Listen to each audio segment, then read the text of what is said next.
নামাজ আপনাদের জানা মতে ফরজ না সুন্নত? সুন্নত। সুন্নতে জায়েদা না মুআক্কাদা? তারাবিহের নামাজ ফরজ নয়, সুন্নত, কিন্তু সুন্নতে জায়েদা নয়, সুন্নতে মুআক্কাদা। আমি বিগত বৎসরগুলিতে আপনাদেরকে বলেছি, যেই সুন্নত লঙ্ঘন করলেও গুনাহ নাই, এই সুন্নতের নাম সুন্নতে জায়েদা। যেমন আসরের 4 রাকাত ফরজ নামাজের আগে 4 রাকাত সুন্নত নামাজ আছে, না পড়লেও গুনাহ নাই। আসরের 4 রাকাত সুন্নত নামাজ না পড়লেও গুনাহ নাই। এটা কেমন সুন্নত? জায়েদা। কিন্তু জোহরের 4 রাকাত ফরজ নামাজের আগেও 4 রাকাত সুন্নত নামাজ আছে, এটা না পড়ার অভ্যাস করলে গুনাহ আছে। তাইলে জোহরের সুন্নতটা কেমন সুন্নত? যেমন ভাবে জোহরের 4 রাকাত সুন্নত নামাজ সুন্নতে মুআক্কাদা, তেমনি ভাবে তারাবিহের নামাজও সুন্নতে মুআক্কাদা। না পড়ার অভ্যাস করলে গুনাহ আছে। আর তাহাজ্জুদের নামাজ, বিভিন্ন তাফসীরের বিবরণ মতে তাহাজ্জুদের নামাজ উম্মতের জন্য সুন্নতে মুআক্কাদা নয়। এটা একক তাফসীর নয়, ভিন্ন তাফসীর আছে। এজন্য বলেছি কোন কোন তাফসীরের বিবরণ মতে উম্মত যদি তাহাজ্জুদের নামাজ অসুন্নত কিন্তু না পড়লে গুনাহগার হবে না, কিন্তু তারাবিহের নামাজ এমন সুন্নত যেটা না পড়লে গুনাহগার হবে। তাহাজ্জুদের নামাজও সুন্নত, তারাবির নামাজও সুন্নত।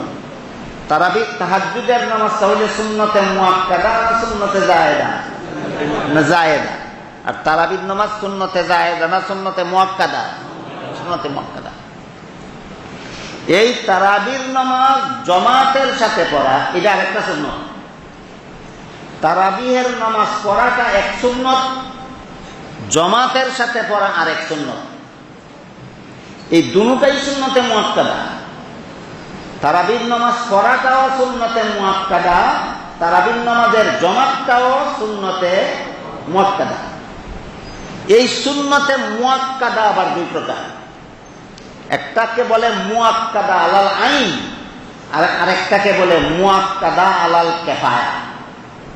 আরবি শব্দগুলি যারা বুঝবেন না তাদের জন্য বাংলায় বলছি। তারাবির নামাজ সুন্নতে মুআক্কাদা, সকলের জন্য, যেই পড়বে না সেই গুনাহগার হবে। তারাবির নামাজ সুন্নতে মুআক্কাদা কার জন্য? সকলের জন্য। একজনে পড়লে আরেকজনের পক্ষ থেকে আদায় হবে না, এমন সুন্নতে মুআক্কাদাকে বলে সুন্নতে মুআক্কাদা আলাল আইন। কিন্তু তারাবিহের নামাজের জামাত করাটা সুন্নতে মুআক্কাদা, কিন্তু আলাল আইন নয়, আলাল কিফায়া। কিছু লোকে যদি তারাবির নামাজের জামাত পড়ে, তাইলে জামাতে যারা শরীক হতে পারবে না তারা গুনাহগার হবে না। তারাবির নামাজ কিছু লোকে পড়লে হবে না, সকল মুসলমানে পড়তে হবে। যেই পড়বে না সেই গুনাহগার হবে। কিন্তু তারাবির নামাজের জামাতে কিছু মুসলমান শরীক হলে অন্যরা যারা শরীক হলো না তারা গুনাহগার হবে। কিন্তু তারাবির নামাজের জামাতে যদি কোনো মুসলমান শরীক হয় না, তাহলে সব মুসলমান গুনাহগার হবে। তাইলে তারাবির নামাজ এবং নামাজের জামাত উভয়টাই সুন্নতে মুআক্কাদা। তারপরেও ব্যবধান আছে কিনা? তারাবির নামাজটা সকলের জন্য সুন্নতে মুআক্কাদা, যেই না পড়বে সেই গুনাহগার হবে। তারাবির নামাজের জামাতও সুন্নতে মুআক্কাদা, কিন্তু যা সকলের জন্য, মাথা পিছু সবার জন্য নয়। কিছু মুসলমানে জামাত পড়ে নিলে যারা জামাতে শরীক হলো না তারা আর গুনাহগার হবে না। কিছুদিন আগে মনে হয় আপনাদের এখানে ঢাকার একজন মুফতি সাহেব এই কথাটা বলতে চাইছিলেন, কিন্তু অনেক সময় সঠিকভাবে কথাটা বলতে চাইলেও অনিচ্ছাবশত মুখ দিয়ে ব্যতিক্রম হয়ে বের হয়ে যায়। এটাকে অনিচ্ছাবশত ভুল বলা হয়। ইচ্ছাকৃত ভুল না, অনিচ্ছাবশত ভুল। অনিচ্ছাবশত ভুল।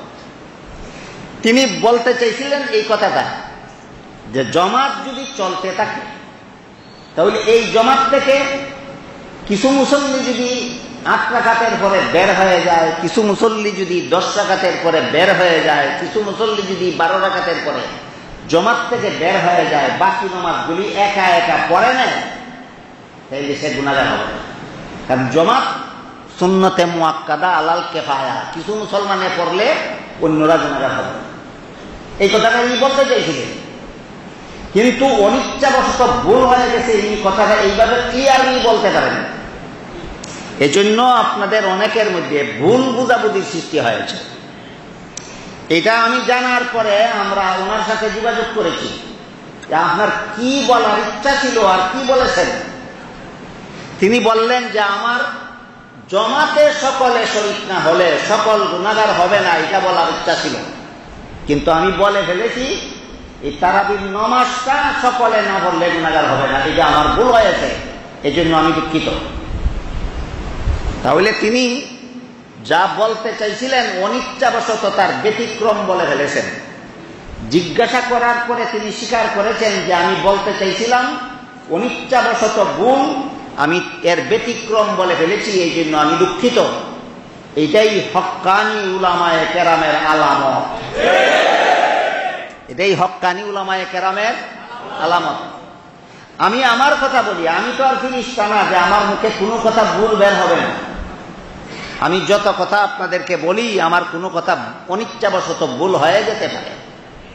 আর একজন আলেম যদি আমাকে জিজ্ঞাসা করেন যে আপনি কথাটা সঠিক বললেন না বেঠিক বললেন, তখন যদি আমি স্বীকার করে নেই যে কথাটা আমি সঠিক বলি নাই, ভুল বলেছি, অনিচ্ছাবশত ভুলের জন্য আমি দুঃখিত, তাহলে প্রমাণ হবে আমি হক্কানি আলেমদের। আর যারা ভুল বললে তাদেরকে গঠনমূলকভাবে সংশোধনের চেষ্টা করলে নিজের ভুল স্বীকার করেন না, সংশোধন হতে রাজি থাকেন না, তারা হক্কানি আলেম নয়, তারা আলেম নামের দুষ্ট।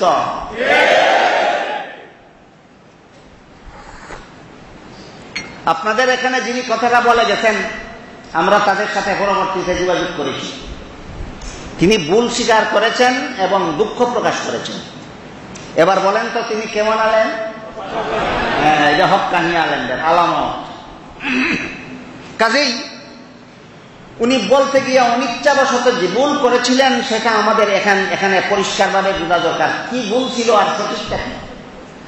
উনি বলতে গিয়ে ভুল করেছেন এটা যে তারাবির নামাজ 8 রাকাত করলে গুনাহ হবে না, 10 রাকাত করলে গুনাহ হবে না, 12 রাকাত করলে গুনাহ হবে না, এটা উনি বলে ফেলেছেন। কিন্তু উনার বলার ইচ্ছা ছিল এটা নয়, উনার বলার ইচ্ছা ছিল যে তারাবির নামাজের জমাত থেকে কিছু লোক যদি 8 রাকাত, 10 রাকাত, 12 রাকাত করার পরে যদি জমাত থেকে চলে যায়, বাকি নামাজ একা একা পড়ে গেলে, যেহেতু একদল লোকে জমাতটা চালু রেখেছে, এই জন্য কয়েক রাকাত ছেড়ে দিয়ে যারা চলে গেল তারা গুনাহগার হবে না। কারণ এই তারাবির নামাজ পড়াটা সবার জন্য সুন্নতে মুআক্কাদা, যেই না পড়বে সেই গুনাহগার হবে। আর তারাবির নামাজের জমাতটা সুন্নতে মুআক্কাদা, কিন্তু যেই পড়বে না সেই গুনাহগার হবে এমন নয়। কিছু লোকে জমাত পড়লে যারা জমাতে শরীক হলো না তাদেরকে আল্লাহ, যারা জমাতে শরীক হইল তাদের খাতিরে মাফ করে দেবেন। বিষয়টা কি পরিষ্কার হইল আপনাদের? এই জন্য বলেছিলাম একটা হইল তারাবির নামাজ আর একটা হইল তারাবির নামাজের জমাত। নামাজটা যেই পড়বে না সেই গুনাহগার। জমাত যদি কিছু লোকে পড়ে ফেলে তাহলে যারা জমাতে শরীক হলো না তারা গুনাহগার হবে না।